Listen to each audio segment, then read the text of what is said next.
तो छात्रों बहुत बहुत स्वागत है आपका हमारे इस YouTube channel online study Hariharpur पर। आज हम लोग कक्षा 10वीं के विज्ञान का पहला अध्याय रासायनिक अभिक्रियाएं और समीकरण का अध्ययन करेंगे। पहला अध्याय हमारा है रासायनिक अभिक्रियाएं और समीकरण, केमिकल रिएक्शंस एंड इक्वेशंस। तो इसे हम लोगों को पढ़ना है। तो इसमें जो पहला टॉपिक हम लोग पढ़ेंगे कि रासायनिक अभिक्रिया क्या होती है। तो रासायनिक अभिक्रिया जैसे कि हम लोग दैनिक दिनचर्या में देखते हैं कि भोजन का पचना, फलों का पकना, ये सभी एक तरह से रासायनिक अभिक्रिया है। दूध है तो दूध से दही का बनना, दूध से दही का बनना ये क्या है? एक रासायनिक अभिक्रिया है। रासायनिक अभिक्रिया क्यों है? क्योंकि दूध के गुण और दही के गुणों में बहुत फर्क होता है, दोनों के गुणों में बहुत फर्क होता है। तो अगर गुणों में परिवर्तन होते हुए हमको एक नया पदार्थ मिल रहा है किसी प्रक्रिया से, तो उस प्रक्रिया को बोलते हैं रासायनिक अभिक्रिया। तो रासायनिक अभिक्रिया किसे कहते हैं? रासायनिक अभिक्रिया वह अभिक्रिया होती है कि जिसमें हमको नए गुण वाला कोई नया पदार्थ प्राप्त होता हो। फिर से कहेंगे, क्या कहेंगे? वह प्रक्रिया जिसमें कोई नए गुण वाला नया पदार्थ बनता हो, उस प्रक्रिया को रासायनिक अभिक्रिया कहते हैं। तो लिखते हैं हम लोग पहला टॉपिक रासायनिक अभिक्रिया। रासायनिक अभिक्रिया किसे कहेंगे? Chemical reaction.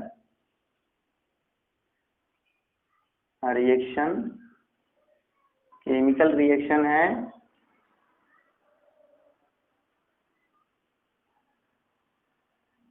रासायनिक अभिक्रिया किसे कहेंगे? वह प्रक्रिया जिसके फलस्वरूप कोई नया पदार्थ बनता हो। ध्यान दीजिए, जैसे एक एग्जांपल आपको दिखा रहे हैं। एग्जांपल, अगर मैग्नीशियम का कोई रिबन हो, तो मैग्नीशियम हम लोग जानते हैं मैग्नीशियम का प्रतीक क्या होता है? Mg। तो मैग्नीशियम का एक रिबन अर्थात उसका एक फीता हो, हमने क्या लिया? मैग्नीशियम का फीता, मैग्नीशियम का एक रिबन लिया है। अगर मैग्नीशियम रिबन को हम लोग जला दें, किसकी उपस्थिति में? वायु की उपस्थिति में, in the presence of air, तो क्या बनेगा? Magnesium oxide. क्या बनता है? मैग्नीशियम ऑक्साइड, जो कि खुद क्या होता है? एक व्हाइट पाउडर होता है। क्या होता है? एक व्हाइट पाउडर। तो इसको लिख देंगे, एक व्हाइट पाउडर है ये।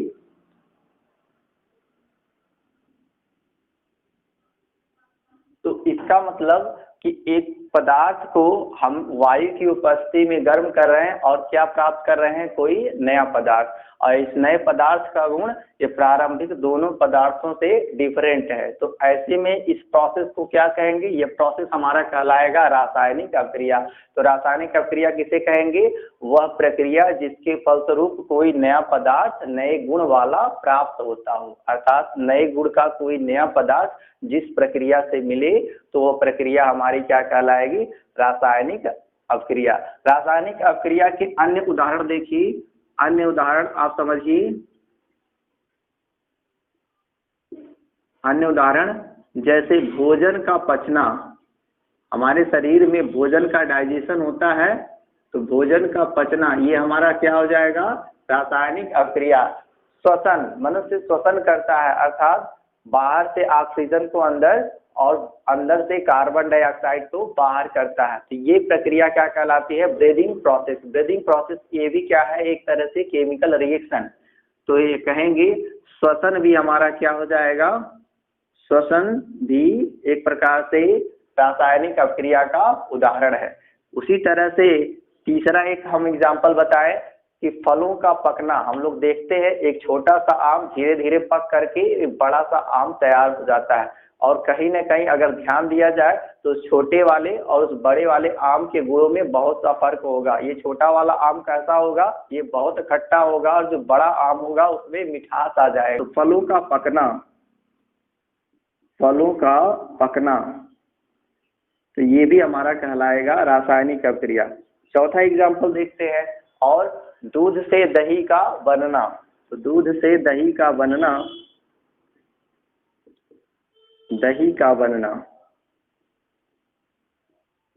तो ये भी रासायनिक अभिक्रिया का उदाहरण हो जाएगा। तो बहुत सारे उदाहरण होते हैं किसके, रासायनिक अभिक्रिया के। हमारे दैनिक जीवन में बहुत सारे एग्जाम्पल्स देखने को मिलते हैं। जैसे ऑक्सीजन और हाइड्रोजन मिलकर क्या बनाते हैं, वाटर बनाते हैं। तो वाटर का गुण ऑक्सीजन और हाइड्रोजन दोनों से क्या है, डिफरेंट है।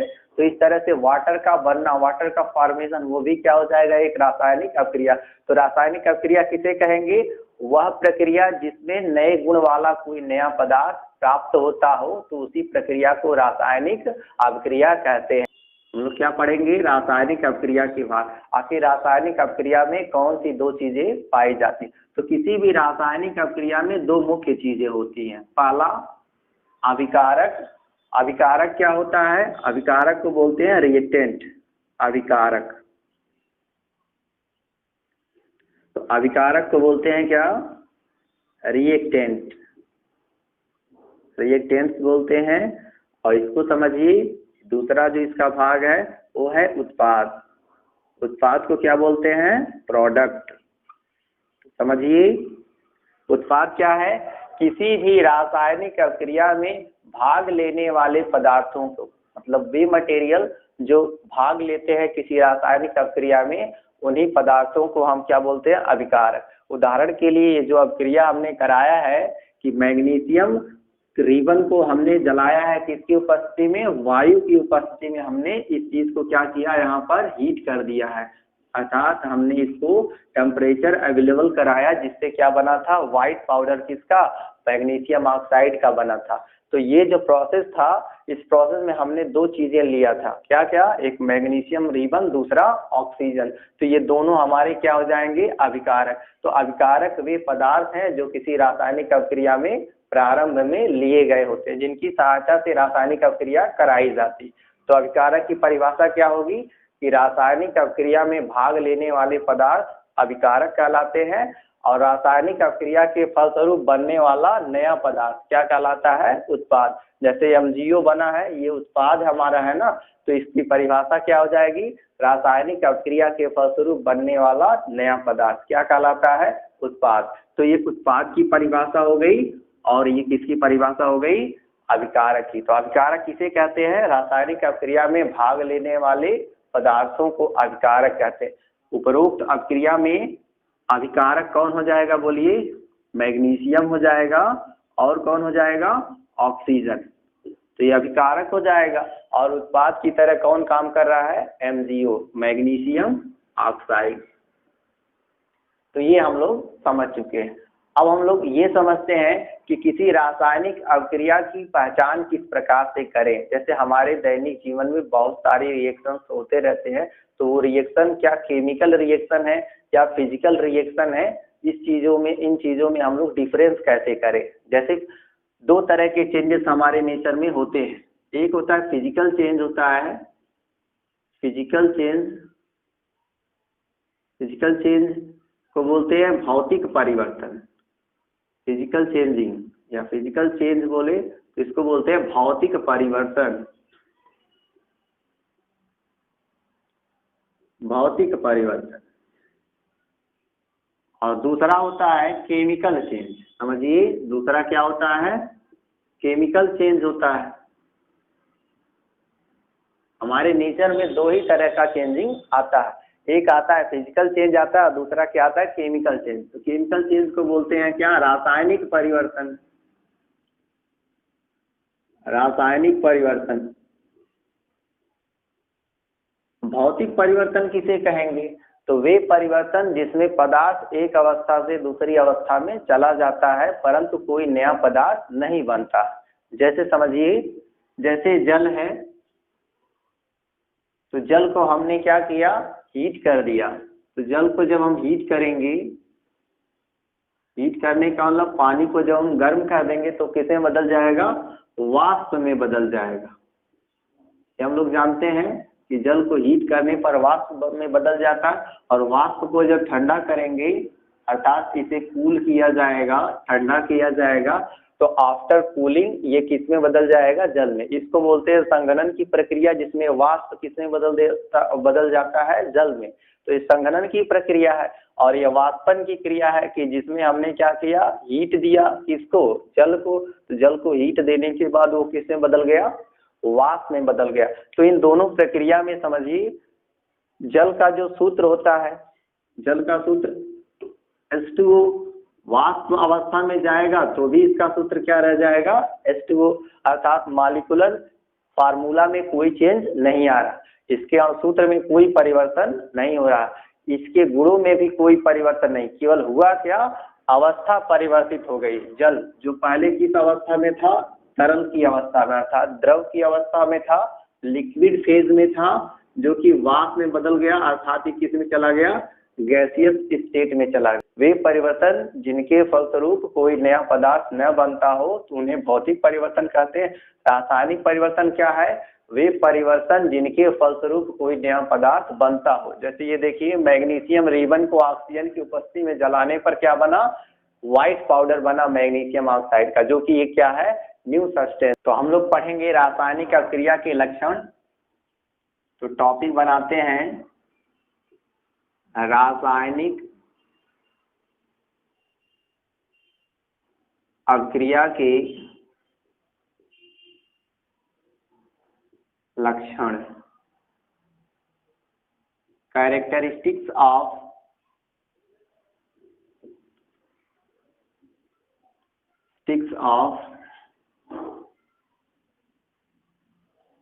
a chemical reaction of a chemical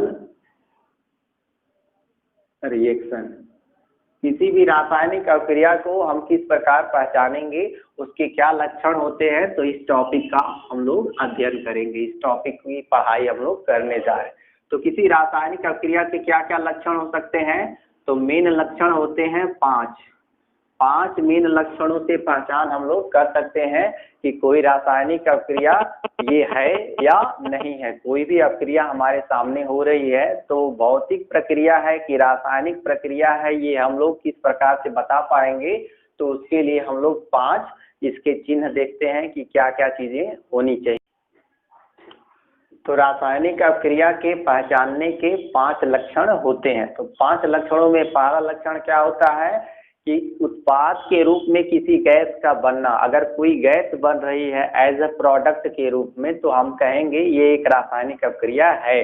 तो क्या लिखेंगे, पहला लक्षण उत्पाद के रूप में किसी गैस का बनना, उत्पाद के रूप में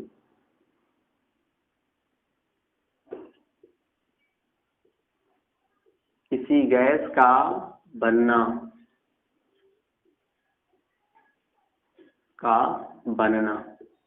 तो ये हमारा पहला रासायनिक अभिक्रिया को पहचानने का लक्षण हो जाएगा। तो हम लोग किसी रासायनिक अभिक्रिया की पहचान कब कर पाएंगे, कि जब उत्पाद के रूप में कोई गैस बन रही हो। एग्जाम्पल देखिए, इसका एग्जाम्पल देखते हैं। तो एग्जाम्पल ये है कि अगर मान लीजिए हम जिंक की अभिक्रिया करा रहे हैं, जिंक हम लोग जानते हैं जिंक का प्रतीक क्या होता है, जिंक का प्रतीक होता है Zn। अब फिर जिंक की अभिक्रिया यदि हम कराएं किससे, तनु H2SO4 से। तनु H2SO4 का सूत्र क्या होगा, H2SO4 को बोलते हैं सल्फ्यूरिक अम्ल। क्या बोलते हैं, सल्फ्यूरिक अम्ल। और क्या नाम है, हाइड्रोजन सल्फेट। तो इसका रासायनिक नाम हाइड्रोजन सल्फेट है, साधारण बोलचाल में से सल्फ्यूरिक अम्ल बोलते हैं। सल्फ्यूरिक अम्ल क्या होता है, तेजाब होता है। तो तेजाब का हल्का विलयन हमने लिया जिसको तनु बोलेंगे, तनु H2SO4। तनु H2SO4 से रिएक्शन जब कराएंगे तो क्या होगा, ध्यान दीजिएगा, जिंक जुड़ जाएगा इसके सल्फेट वाले पार्ट से, तो बन जाएगा आपका ZnSO4 और आपका क्या ये बाहर आ जाएगा H2। तो H2 क्या होता है, हाइड्रोजन गैस। H2 क्या होता है, हाइड्रोजन गैस। तो हम लोग क्या देख रहे हैं, इस रासायनिक अभिक्रिया में एक गैस का रिमूवल हो रहा है, अर्थात कोई एक गैस निकल रही है इस अभिक्रिया में। तो इसको हम क्या बोलेंगे, एक रासायनिक अभिक्रिया है। इसमें हम क्या देख रहे हैं, किसी गैस का निकलना। तो ऐसा कई रिएक्शंस होता है जिस रिएक्शन में गैस के फेज में चीजें प्रोडक्ट के रूप में निकलती हैं। तो ये हमारा क्या हो जाएगा, एक रासायनिक अभिक्रिया का उदाहरण हो जाएगा। दूसरा देखते हैं कि अगर मान लीजिए तनु H2SO4 की जगह पर इसी अभिक्रिया में हम क्या ले लेते, हम तनु HCl ले लेते, तनु HCl ले लेते, मतलब डाइल्यूट HCl ले लें, और तब क्या होगा, तब हमारा होगा ZnCl2 बनेगा। क्या बनेगा? Zinc chloride. और क्या बनेगा? हाइड्रोजन गैस निकल जाएगी किसके रूप में? प्रोडक्ट के रूप में। तो अगर उत्पाद के रूप में गैस बन रही है तो इस अभिक्रिया को बोलेंगे, इसको हम क्या बोलेंगे? इस प्रक्रिया को रासायनिक अभिक्रिया है। तो ये लक्षण होते हैं रासायनिक अभिक्रिया के, किसी गैस का बनना। अब इस रिएक्शन को हम लोग बैलेंस कर लेते हैं। ध्यान दीजिएगा, इधर एक भाग क्लोरीन दिख रहा है और यहाँ क्लोरीन की मात्रा 2 है। तो इस साइड में यदि क्लोरीन 2 है तो इस साइड में हमको कितने क्लोरीन चाहिए? 2। तो हम क्या करेंगे? यहाँ 2 से गुणा कर देंगे, जिससे इधर भी हमको 2 क्लोरीन मिल गया और उधर भी। अब हाइड्रोजन देखिए, इधर 2 हाइड्रोजन और इधर भी कितना हो गया? 2 हाइड्रोजन। तो ये रिएक्शन कंप्लीटली क्या हो गया? बैलेंस्ड हो गया। अब हम लोग आगे चलते हैं, दूसरा लक्षण बात करते हैं किसी रासायनिक अभिक्रिया का। और क्या लक्षण होता है? तो प्रेसिपिटेट का बनना, अर्थात अवक्षेप का बनना। अगर उत्पाद के रूप में क्या बन रहा हो? अवक्षेप। अब अवक्षेप क्या होता है? दिमाग में प्रश्न आ रहा होगा, अवक्षेप का बनना, अर्थात इसको बोलेंगे formation of a precipitate. Formation of a precipitate क्या होता है? अर्थात अवक्षेप क्या होता है? तो जान लीजिए कि किसी भी प्रक्रिया में, किसी भी रासायनिक अभिक्रिया में अगर विलयन के अंदर उत्पाद के रूप में कोई सॉलिड हमको विलयन की तली में बैठा हुआ मिलता, जैसे ये कोई सॉलिड है जो उत्पाद के रूप में विलयन की तली में हमें मिल रहा है। तो अगर मान लीजिए एक विलयन को लेकर के हम रिएक्शन करा रहे हैं और विलयन के अंदर एक सॉलिड बना हुआ है, जैसे 2 चीजें हम लेकर के रिएक्शन करा रहे हैं, ए और बी हमारे क्या हो जाएंगे? अभिकारक। और इनके हेल्प से हम 2 उत्पाद बनाते हैं, सी और डी। सी क्या है? लिक्विड फेज में है, लिक्विड अवस्था में, अर्थात तरल की अवस्था में है। तो विलयन का ज्यादातर हिस्सा हमको क्या दिखेगा? लिक्विड के रूप में। अब थोड़ा सा हिस्सा अगर डी मान लीजिए सॉलिड है, तो सॉलिड के रूप में नीचे तली में बैठ जा रहा है। तो ऐसे को हम लोग बोलते हैं, किसी प्रकार के किसी सॉलिड को बोलते हैं पीपीटी, अर्थात अवक्षेप। अवक्षेप को ही हम बोलते हैं प्रेसिपिटेट, शॉर्ट फॉर्म में लिखते हैं पीपीटी। तो अवक्षेप क्या हुआ? तो किसी भी रासायनिक अभिक्रिया में विलयन के भीतर उत्पाद के रूप में बनने वाला ठोस पदार्थ ही अवक्षेप कहलाता है। तो अब देखते हैं क्या किसी रिएक्शन को ऐसा है जिसमें अवक्षेप बनते हैं। तो बहुत सारे रिएक्शंस ऐसे होते हैं जिसमें प्रेसिपिटेट का बनना देखा जाता है। जैसे एग्जांपल एक देते हैं आपको, एक एग्जांपल है कि अगर मान लीजिए बेरियम क्लोराइड का हम रिएक्शन कराते हैं, किससे कराते हैं? H2SO4 से, सल्फ्यूरिक एसिड से कराते हैं। ठीक है, तो सल्फ्यूरिक एसिड का विलयन है।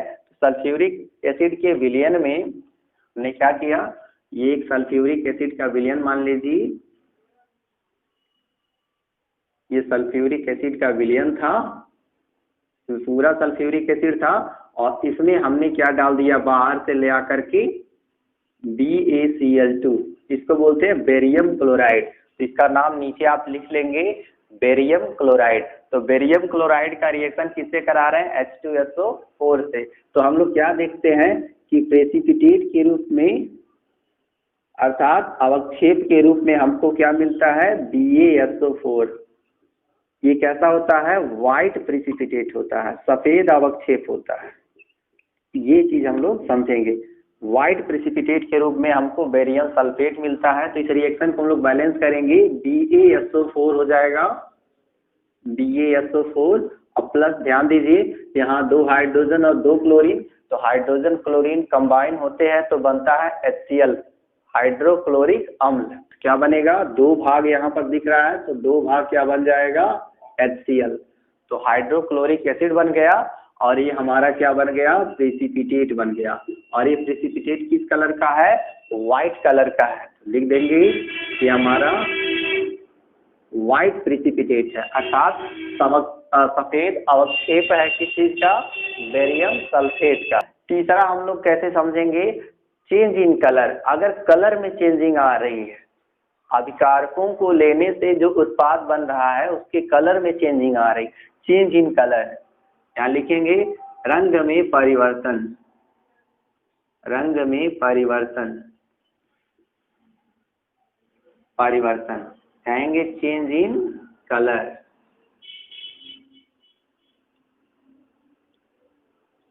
तो कलर में चेंजिंग किस तरह से आता है ये भी समझिए। कलर में चेंजिंग किस तरह से आता है, बहुत सारी ऐसी अभिक्रियाएं होती हैं कि जिसमें हम उत्पाद किसी उत्पाद करें कि अभिकारक किसी दूसरे कलर का हम लिए हैं, उत्पाद हमारा दूसरे कलर का मिल जा रहा है, तो ये हम क्या कहेंगे, ये केमिकल रिएक्शन हुआ। तभी ऐसा संभव है कि हम देख रहे हैं कि कोई चीज जो काले रंग की थी बाद में वो नीले रंग की हो जाए, या नीले रंग का हमने अभिकारक उठाया वो काले रंग का उत्पाद दे रहा है। तो इस तरह से अगर कुछ हो रहा है तो इसको हम केमिकल रिएक्शन का लक्षण मानेंगे। तो रंग में अगर परिवर्तन हो रहा है, जैसे एग्जांपल समझिए कि अगर मान लीजिए आयरन का चूर्ण है, Fe का चूर्ण है, अर्थात पाउडर है, हम कह रहे हैं लोहे के छोटे छोटे पार्टिकल्स हैं, आयरन के छोटे छोटे पार्टिकल्स हैं, तो Fe चूर्ण है, ये आयरन का चूर्ण है, ये मान लीजिए मिला दिया जा रहा है, किसके अंदर मिला दिया जा रहा है, आयरन का चूर्ण यदि मिला दिया जाए ZnSO4 में, या फिर मिला दिया जाए किसमें, CuSO4 में, कॉपर सल्फेट में मिला दिया जाए, किसको, आयरन की कुछ मात्रा को मिला दिया जाए कॉपर सल्फेट के सॉल्यूशन में। ये देखिए आपको समझा दें, अगर इसको हम कह रहे हैं कि ये एक हमारा विलयन है, तो इस विलयन के अंदर हमने क्या लिया है, कॉपर सल्फेट का विलयन, ये हमारा क्या था, कॉपर सल्फेट का विलयन है जो कि लिक्विड फेज में है, तो हमने ब्रैकेट में L करके लिख दिया है, तो इसका मतलब ये क्या है, लिक्विड फेज में है कॉपर सल्फेट का सॉल्यूशन। अब इसके अंदर बाहर से हम ऐड कर दे रहे हैं क्या, कुछ आयरन की मात्रा, आयरन के छोटे छोटे टुकड़े, लोहे के छोटे छोटे टुकड़े, हमने क्या किया, लोहे के कुछ चूर्ण को उसमें मिला दिया। तो आयरन के चूर्ण को जब हम लोग मिला देंगे, इसके पाउडर को इसमें मिला देंगे, तो ये नीले रंग का होता है, किस कलर का होता है, ये नीले रंग का सॉल्यूशन होता है। कॉपर सल्फेट का रंग कैसा होता है, नीला होता है, का खुद अपना रंग होता है नीला, लेकिन जब ये रिएक्शन कंप्लीट होता है तो हम देखते हैं FeSO4 बनता है, फेरस सल्फेट बनता है, इसको क्या बोलते हैं, फेरस सल्फेट। और फेरस सल्फेट का खुद में कलर कैसा होता है ये भी जानिए, ग्रीन कलर का होता है ये। तो ये ग्रीन कलर का हमको क्या मिल गया, प्रोडक्ट मिल गया, और इसी के साथ हमारा ये कॉपर क्या होता है, सोल्यूशन से बाहर हो जाएगा। कॉपर क्या होगा, सेपरेट हो जाता है। कॉपर सेपरेट होने का कारण है क्योंकि ये जो आयरन है इसकी रिएक्टिविटी हाई होती है, रिएक्टिविटी का मतलब अभिक्रियाशीलता, तो इसकी अभिक्रियाशीलता कहीं ना कहीं कॉपर से ज्यादा होती है, तो ये कॉपर को बाहर कर देता है, विस्थापित कर देता है, खुद जाके जुड़ जाता है किसके साथ, सल्फेट के साथ, और हमको फेरस सल्फेट मिलता है जो कि किस कलर का होता है, ग्रीन कलर का होता है, अर्थात ये हरे रंग का होता है।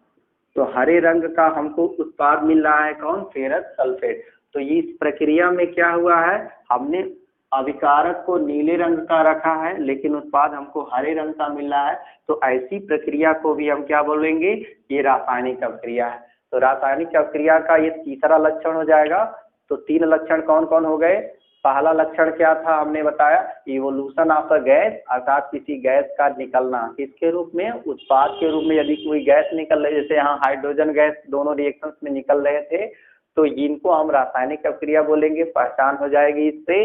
और दूसरा है अवक्षेप का बनना, अगर अवक्षेप बन रहा है अर्थात विलयन के भीतर उत्पाद के रूप में कोई सॉलिड बच रहा है, तो उसको हम बोलेंगे ये हमारा क्या हो जाएगा, केमिकल रिएक्शन। एग्जाम्पल के लिए हमने क्या देखा था कि बेरियम क्लोराइड का हाइड्रोजन सल्फेट से रिएक्शन करा रहे हैं, तो बेरियम सल्फेट प्लस क्या बनता है, डबल पार्ट HCl बन रहा है। तो ये चीज हम लोगों ने देखा। तो इसके बाद रंग में परिवर्तन वाला भी हम लोगों ने एक एग्जाम्पल देख लिया है कि कलर में चेंज आता ही है। अब हम लोग देखते हैं रासायनिक अभिक्रिया का चौथा लक्षण कि रासायनिक अभिक्रिया को और कैसे पहचाना जाता है।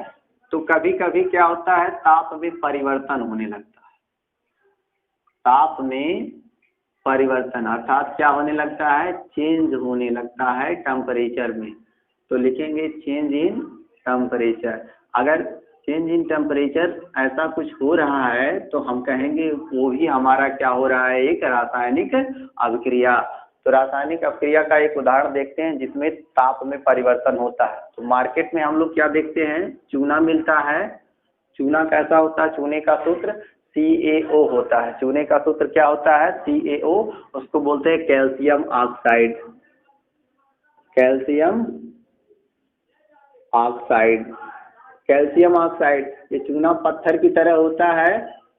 आप देखते होंगे व्हाइट कलर का मार्केट में मिलता है। ये लोग इससे दीवार की पुताई भी करते हैं।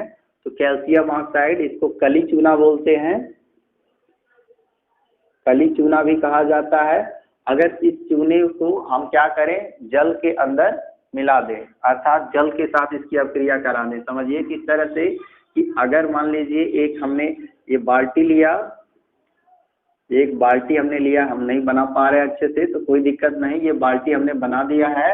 अब मान लीजिए इसके अंदर हम क्या मिला दे रहे हैं, इसके अंदर हम मिला दे रहे हैं चूने को। इसके अंदर रखे हुए हम किस चीज को, चूने को रख दिए हैं, कली चूना है CaO, और बाहर से हम इसमें मिला दे रहे हैं कुछ मात्रा जल की। तो जब इसमें जल मिला देते हैं तो हम लोग क्या देखते हैं कि बाल्टी का तापमान धीरे धीरे बढ़ने लगता है और कुछ ऊष्मा बाहर की ओर निकलती है। ऐसा देखे होंगे आप अपने आसपास कि जब चूने में पानी मिला दिया जाता है बाहर से, तो चूने से क्या निकलने लगती है, ऊष्मा निकलने लगती है बाहर। बाल्टी से बाहर ऊष्मा निकलती रहती है और बाल्टी का तापमान बढ़ जाता है। तो इसमें हम लोग कह सकते हैं कि बाल्टी के भीतर क्या हो रही है, कोई रासायनिक अभिक्रिया। तो यहाँ देखिए होता क्या है, कैल्शियम ऑक्साइड अर्थात वही हमारा कली चूना जब जल से रिएक्शन करता है, वाटर के साथ मिलाते हैं, तो ये बदल जाता है किसमें, बुझे हुए चूने में। ये बदल जाता है CaOH के ओल्ड वाइट में। तो इसको बुझा हुआ चूना कहते हैं। तो लिखेंगे बुझा हुआ चूना, कैल्शियम हाइड्रोक्साइड बोलते हैं। रासायनिक नाम क्या है इसका, कैल्शियम हाइड्रोक्साइड। तो इस प्रोसेस में होता क्या है, इस प्रोसेस में ये होता है कि बहुत सारी ऊष्मा बाहर निकलती है। तो ऊष्मा का बाहर निकलना अर्थात तापमान का बढ़ जाना, वो भी क्या होता है, पहचान होता है किसी रासायनिक अभिक्रिया का। तो ये चौथे तरह का लक्षण होता है किसी रासायनिक अभिक्रिया का, जिससे हम लोग रासायनिक अभिक्रिया की पहचान कर पाए। फिर से समझ लीजिए कि चूने को जब जल के साथ मिलाते हैं, कली चूना अर्थात खड़े चूने को जब हम इसके साथ मिलाते हैं जल के साथ, तो बुझा हुआ चूना प्राप्त होता है, जिसको क्या बोलते हैं, कैल्शियम हाइड्रोक्साइड। ये भी क्षारीय प्रकृति का होता है, ये भी क्षार ही होता है कैल्शियम ऑक्साइड। और यहाँ देखिए हम लोग क्या देख रहे हैं, ये यहाँ पर ऊष्मा का प्रोडक्शन हो रहा है अर्थात ऊष्मा बाहर निकल रही। तो ये याद रखेंगे हम लोग कि कैल्शियम ऑक्साइड का रिएक्शन जब हम लोग किससे कराते हैं, जल से, तो हमारा क्या प्राप्त होता है, बुझा हुआ चूना। अब अगला जो है पांचवा लक्षण हम लोग समझेंगे। पांचवा लक्षण क्या है कि किसी रासायनिक अभिक्रिया को हम लोग पहचाने, तो पांचवा लक्षण है चेंज इन स्टेट, अवस्था में परिवर्तन। अगर अवस्था में परिवर्तन हो रहा है, अवस्था में क्या हो रहा है, परिवर्तन, चेंज इन स्टेट,